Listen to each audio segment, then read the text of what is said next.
अभी इंडिया ने अफगानिस्तान के साथ संबंध अपने थोड़े बेहतर किए हैं। कल यहाँ पे इनके फॉरेन मिनिस्टर थे, आज वो देवबंद में हैं। हमारी कुछ पार्शियल रिस्टोरेशन ऑफ एम्बेसी हुआ है, तो इसको किस तरह से आप देखते हैं? नहीं, मैं तो वेलकम करूंगा इसको। मैं तो 2016 में पार्लियामेंट में खड़े होकर कहा था कि तालिबान आएगा, आप बात करिए। जब कई मीडिया के लोग, पॉलिटिकल बीजेपी के लोग गाली दिए मुझे, ये देखो ये तालिबान की बात कर रहा है, मेरी स्पीच है, मैं आपको बताऊंगा इंटरव्यू 2016 मैंने कहा बात करिए उनसे, क्योंकि हम देखिए हमारे लिए बहुत, ये छाबा रिपोर्ट बना हमारे लिए बहुत जरूरी है, जो ईरान में हम बना रहे हैं। Right. उससे हम अफगानिस्तान में जाएंगे। हम कैसे इन्फ्लुएंस छोड़ देंगे उस इलाके का चीन और पाकिस्तान के लिए?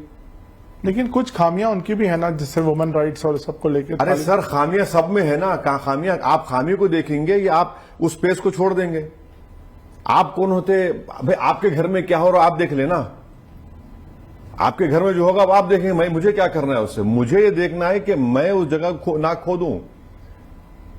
वो यहां पर उनका फॉरेन मिनिस्टर है और पाकिस्तान की एयरफोर्स ने बमबारी कर दी वहां पर। आप देख रहे कैसा हो रहा है। चीन अफगानिस्तान, पाकिस्तान और बांग्लादेश को बुलाकर मीटिंग किया। ये सही है कि हमारे लिए पूरा डिप्लोमेटिक रिलेशनशिप हमारे एस्टैब्लिश होनी चाहिए। देश की सिक्योरिटी और जियो पॉलिटिक्स के लिए हमारा वहां पर है ना बहुत जरूरी। तो ये वेलकम मूव है।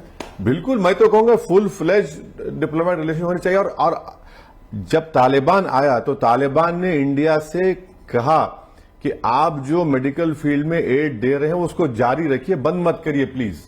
एंड आई थिंक बंद किया भी नहीं। बंद नहीं किया हमने। और अफगानिस्तान में हमारा बहुत बड़ा इन्वेस्टमेंट है। जो पहले की रेजिम थी, हम तो 5-6 हजार लोगों को ट्रेन किए, यहां पर पढ़ाई लिखाई वो अलग बात है। रोड्स बनाई हैं, नहीं, डैम्स पार्लियामेंट सब बहुत किया है। तो हमारा वहां और जो गुडविल इंडियंस की है वहां पर, सिख लोग वहां पर, पूरा जो फॉरेन एक्सचेंज उनके हाथ में है। तो ये सब चीजें हमको देखना पड़ेगा ना।